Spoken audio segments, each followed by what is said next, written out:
Alright guys, so we're going to be talking about Modern Warfare multiplayer, some pretty big changes that could be coming to the game, and it involves a very surprising and shocking statement. So Activision caring about consumers. You guys are probably just freaking out right now. You guys never thought I would ever say that, and I'm probably going to debunk myself within this video because I don't believe it myself, but apparently Activision maybe seems like they want to actually have a fair and balanced microtransaction system. I mean, again, I don't believe it. I'm saying it. I can't even say it without laughing and smiling because it just sounds so ridiculous. But let's just go through the information here and see what's actually going down, the battle between Infinity Ward and Activision, and how this is going to either turn into a mess of a game or an actual decent Call of Duty for once. So before we start the video, Call of Duty Mobile is available now worldwide on iOS and Android. Download and play now. I don't know if I'm gonna make any videos on this. I might. I mean, for what it is, it seems pretty fun. It's not something I'm too focused on. I'm not so sure if you guys are too focused on it either, so I'm not gonna make it a big deal, but definitely check it out. It seems like a little cool thing to definitely at least try out. It's free, so why not? And maybe I'll do 1 or 2 videos talking about it, but pretty much let's go through the Gamer Revolution and what his main information was about this Activision and Infinity Ward meeting. So Activision and Infinity Ward apparently recently held a big meeting regarding my recent post about supply drops. The gist of it is that they lost a ton of pre-orders, the recent news of Survival being delayed by a year on the PC and Xbox One, and the microtransaction news, and they are thinking about giving the player the option to earn them again. Nothing regarding microtransactions is set in stone, and like I've said countless times before, they are a constant work in progress, but my source wanted to let the community know that they really care. So a bunch of pointers to clarify here before we get into the specifics and what this actually means for the game. So for one, the Gaming Revolution and the source at Infinity Ward that has been leaking the information to him has been updating a bunch of YouTubers, me included, a bunch of other people, him mostly. The Gaming Revolution is the main guy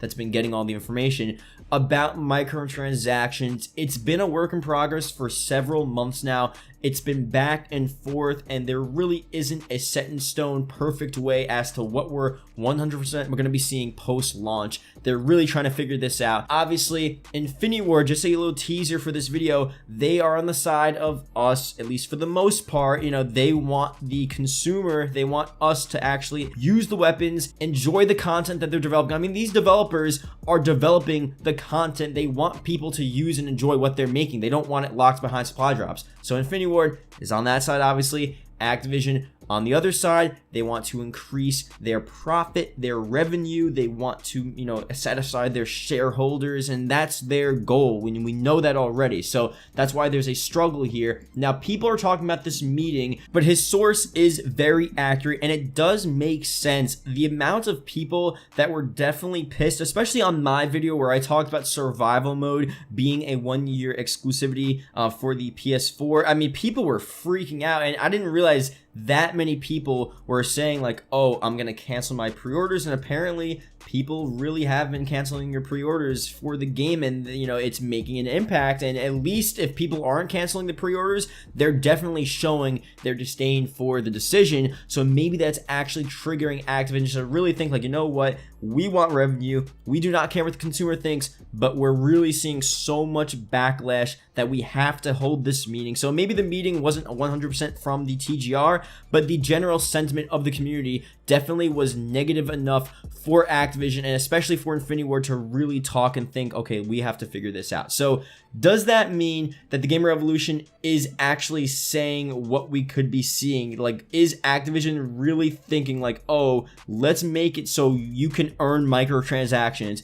I don't know. And obviously I believe his source. This source has been giving us so much information, but I can't think for a second that Activision really thinks, and I just don't think Activision cares enough to give us a fair system. I just don't think they have it in them. I don't think they have the capacity to believe that way. Maybe that's just, you know, a bit cynical of me, but it's fair to be cynical in this case, because every year we get the same stuff over and over and over again, and it gets worse and worse, and why would you think any different? So let's go through a bunch of your guys' comments here. You guys have been talking about what they need to do and how Modern Warfare is going to be shaped. So here is one comment: they just need to stop at the supply drops and add a system like Fortnite where you know what you're going to get. have to stop adding weapons to supply drops, make it seem like the game was free. They still have to waste money on supply drops. So this is the thing. Fortnite, obviously people have their disagreements with, but they made so much money. It's a free game, and you could choose whether or not to buy the skins. The skins are a lot of money, honestly. 20 bucks for a skin, but those legendary skins made Fortnite billions of dollars, and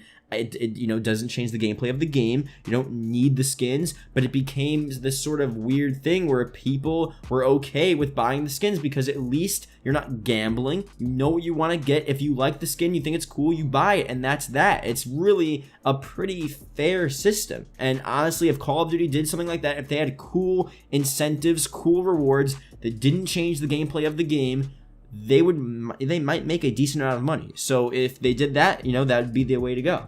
Now, this is just for anyone that's still attacking Infinity Ward. Why are you guys attacking IW when it's very clearly Activision we need to go after? Here is one thing. I think for the most part, like I said again, Infinity Ward is on our side, but they do sort of decide how these microtransactions are, you know, curated within the game. It's not 100% Activision, because Activision isn't developing the game. They're just sort of giving orders, but, you know, Infinity Ward could sort of interpret them how they want. You know, they could make it so they still have microtransactions, but they're a bit more fair. So as long as they're giving Activision their revenue, I don't think they really care how the microtransactions are specifically implemented. So that's why certain games, that's why people say, you know, Modern Warfare Remastered and Infinite Warfare maybe had a better microtransaction system than, let's say, Black Ops 3 or Black Ops 4. You know, these developers could change how it's implemented. So although I don't want you guys hating on Infinity Ward because they do have the best intentions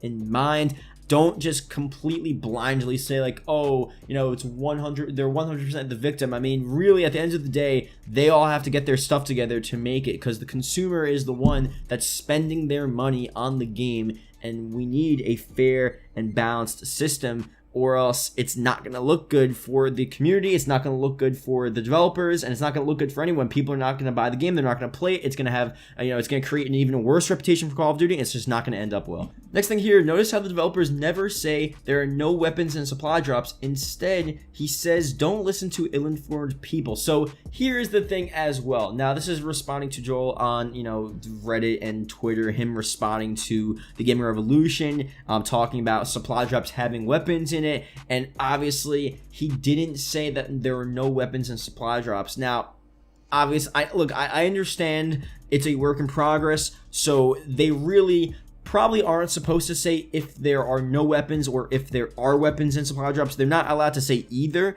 and that does suck, because we do just want Infinity Ward to say, like, guys, don't worry, microtransactions will be good. There won't be weapons in it. It'll just be cosmetics only. We want them to tell us that. And even if that is the case, they probably still aren't allowed to tell us that, because they're still in talks with Activision, and they're still trying to finalize and try to get the best deal for us possible. So I do understand now why maybe he gave that unclear answer. And again, like I said, just we have to be patient. I don't think we should completely cancel pre-orders yet. I think we really need to wait and see how this game is going to turn out. Obviously, I will bring you guys the leaks if we do get updates on when they finalize microtransactions, but hopefully, you know, that meeting that they had and any other meetings they're going to have in the development within the studios, hopefully they're going towards the side of the consumer and making it a more fair system. Last thing here, I wish there was some way for COD Studios to combine and leave Activision. I just want to add this in at the end of the video because this is such a huge deal. I mean, if Activision wasn't the publisher for Call of Duty and didn't own the publishing rights for every single Call of Duty every year, I mean, I can't think that Call of Duty would be in this crazy utopian space, or Call of Duty would be the biggest game ever, or Call of Duty would be bigger than Fortnite. I'm not going to say that, but it definitely would be so much better without Activision. We would probably have so much creative freedom. Let me just give you guys a couple of pointers really quickly. Sometimes people forget. So for one, probably little to no microtransactions, okay? At least if there are any, they're very minuscule, and they would be so fair. It would be insanely crazy. For a second point, which is a huge point, there wouldn't be a Call of Duty most likely every single year. I mean, Activision is the one forcing them to create a new Call of Duty every year. And you know what that would mean? That would mean that Treyarch sets aside 5 years to make a Call of Duty, and they are going to make one of the best Call of Duties ever because they put 5 years of effort into really making an amazing campaign, multiplayer. I mean, if they had more time and really had huge teams and they weren't limited by Activision's constraints. I mean, already COD 2020 it's a 2-year development cycle because Treyarch is now hopping on doing that instead of Sledgehammer because Sledgehammer disbanded and all of that crazy stuff. And that's all because of Activision. Activision is forcing them to do that. If Activision wasn't there, we would be seeing such great COD games. Maybe we don't see a COD game every year, but we would get amazing COD games every time from different developers. I mean, it would be so cool. So those are really the best points I could come up with. And I mean, I don't think it's ever going to happen, but if it does, I don't know. That'd be a great day to see that. So thank you guys for watching. Let me know what you guys think about this situation here with Call of Duty, Activision, and Infinity. I guess Activision versus Infinity Ward. What is going to happen? What is going to go down? Is Activision actually going to do this for the consumer? Well, I don't know. Let me know what you guys think about this. Your predictions. I still don't believe it, but you know, maybe it's actually going to happen. Who knows? But yeah, that's pretty much it. I'll see you guys later.